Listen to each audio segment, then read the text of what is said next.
back to the Writer's Hive. As always, I have Amber and Julie with me.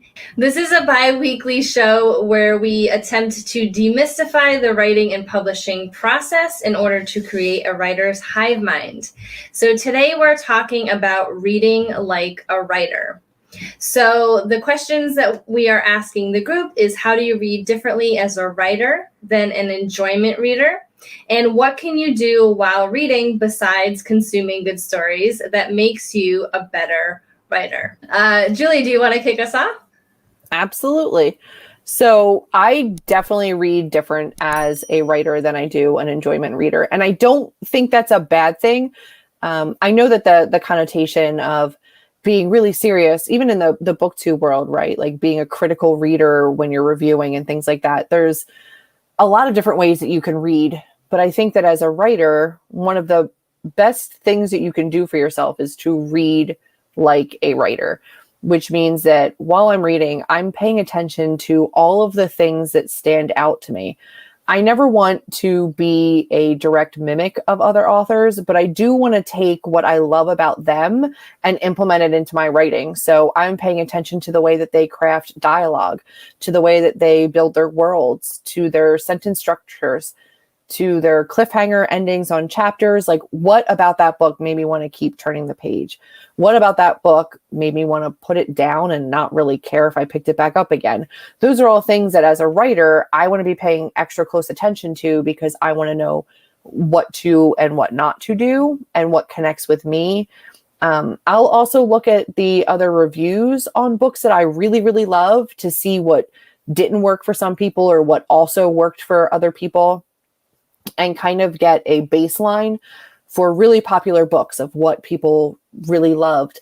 And then I can take notes on that and make sure that those are things that I'm paying attention to while I'm writing. I've already kind of established the way that I write best. And so at this point, I'm not making grand changes to my writing style. But while I'm editing or while I'm writing, I can keep in mind certain things for sure that I know I want to be doing or implementing more in my writing.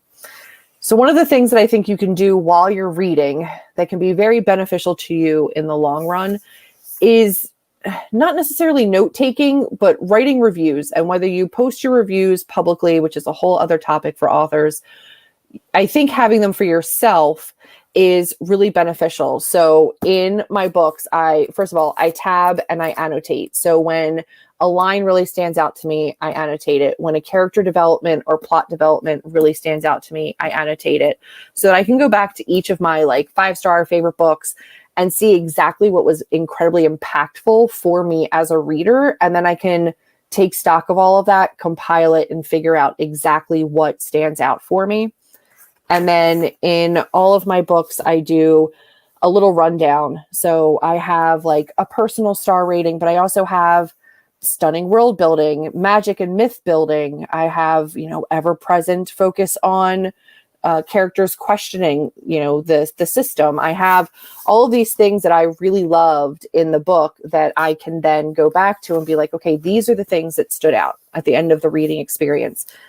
And that applies for, all of my books. I can go back and I can look at them and say, okay, here's the exact pivotal moments where I was moved, where I cried, where I got angry, and then have notes on exactly what I loved about that. I loved the relationship. I loved the banter. I loved the dialogue. This part of it felt a little slow to me, so that I can implement those things in my own writing. So I'm still enjoying my books. I'm not reading to a point where I'm dissecting everything and not enjoying the reading experience. But I think that reading with an eye on style is really beneficial as a writer. So that's what I try to do. So I feel like I read as a writer sometimes. I don't do it on every book. And I think that it's not necessarily tells me how good the book is, because all books have their merit and I enjoy most books that I read. It's just that how much does their writing suck me in to where I forget that I'm a writer and I just read it as a reader. So there's lots of books that do that. Mostly I get pulled into the really beautiful atmospheric type books, and I forget that I'm a writer. Whereas if I'm reading like something that's contemporary or a horror or something like that, I'll sometimes say like, I could have changed that scene a little bit and made it more impactful. But then when I do that, I stop and think, and I think, well, why did they choose to write it like that? And why do I think that that would make it better? And then I kind of make notes for myself of, oh, I really like the way that sounded. What did they do to make it work that way?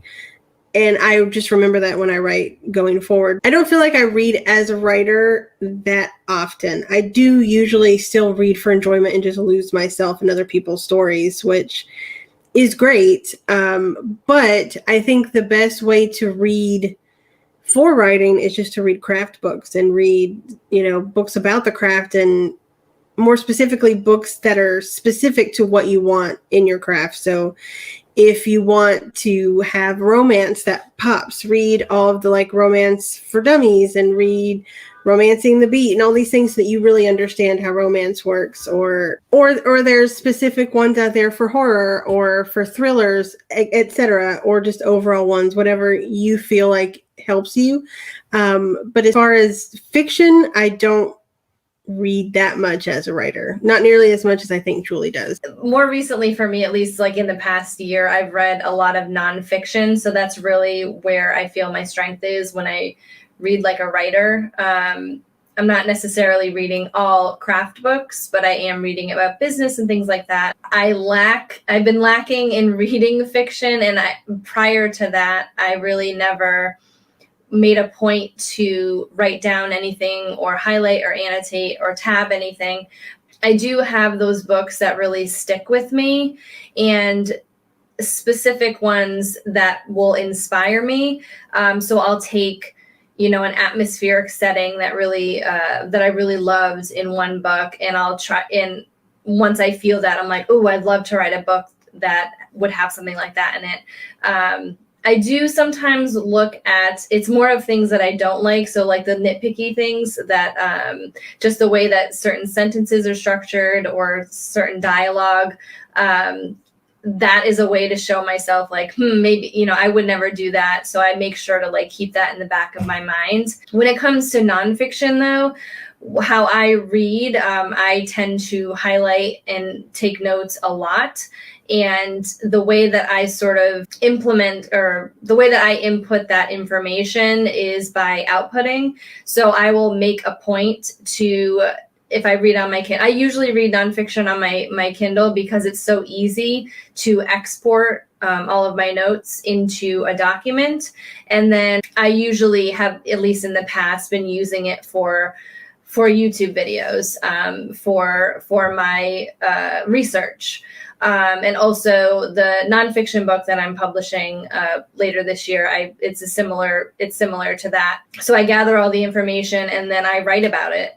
And I know a lot of people, they actually will do that with fiction as well. Like they'll take different parts of the book that they love and they will actually write it out or type it out to sort of get that feel of the cadence of a sentence or a paragraph or things like that. So that's how I am able to make myself a better writer, I think, and just in terms of the inputting. So I'm inputting information from nonfiction, or I'm inputting things that I love or I don't love about books by implementing that in my own writing, but not necessarily, word for word. I agree. I didn't even think about nonfiction, but I do think that expanding your craft knowledge is important. And that kind of even spans further than that for me to webinars or masterclasses, things like that, just constantly growing and learning in that capacity. But I do think that there is a lot of value to the old adage that good writers read, and it's not always possible. I know that I did not read very much this past month just because of my own writing goals. And there's got to be some kind of balance and give and take everywhere. So a lot of my fiction reading went down this last month while I was working on book stuff, which is totally fine. But I do think that while reading, whether it's in the genre you're writing or in other genres, or I am not a lyrical, very prosy writer at all. but I love reading that kind of stuff. And I love reading. I do consider myself a very character-driven writer. So when I read character-driven writers, I often get left with that sense of like, oh my gosh, why do I bother?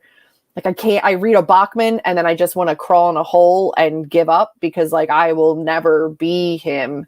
But I do think that there is a lot to learn there. And while it's a little bit like dejecting at first, like I do not have the talent that man was born with and then has honed, like everybody starts at different levels. I will never be a Bachman, but I can still learn from the things that he does. And I can still, take little snippets of the way that he crafts really close communities and like a block or two houses and creates a whole world, there. And I do think that to a certain extent, figuring out what you love about the books that you're reading can help you be a better writer without, copycatting. It's just working into your own methods, the things that you love or the things that you would like to see more of. Yeah, one other thing that I know that I've done before is I was struggling with if I had enough conflict within my plot, and I was trying to see like, do I need to add more? Do I need to take away some? Am I okay? I didn't know. So what I did was I picked a book that I loved in the similar genre that I felt had a perfect amount of like pages, perfect amount of conflict. It just flowed really well. And then I broke it down, how many conflicts they had, how many plot points and how many times it changed, just so I can see what they did. And I could understand like, oh yeah, I don't have enough conflict here. This is why I'm struggling to get the right amount of words, because there's just not enough happening. I have this small idea, I need to expand it. So sometimes, and I'm not using their formula or anything like that, just to kind of understand how they did it and why it worked for me. And that's kind of how I can know to go forward. I think that is very cool how you did that. I've never done that with a book, but I think it's an excellent exercise to do, finding something very similar and not necessarily copying, as you said, but just getting that process, getting their plot. Yeah, I love that. It feels very much to me like taking a similar storyline and going over their GMC, right? Like their goal, motivation, conflict, and like getting all of their beats and being like, oh, here's where almost a side by side of like where yours are, where theirs are, and where you need to like, change it up a little bit. It's a great exercise. So our question of the episode is, how do you read differently as a writer than just an enjoyment reader? And what do you do while reading that makes you a better writer? And if you enjoyed this Writer's Hive episode, do give it a big thumbs up and also hit that subscribe button and the notification bell next to it so you know the next time I upload. And we will see you next time. Bye. Really? Can you hear that? I'm filming a video.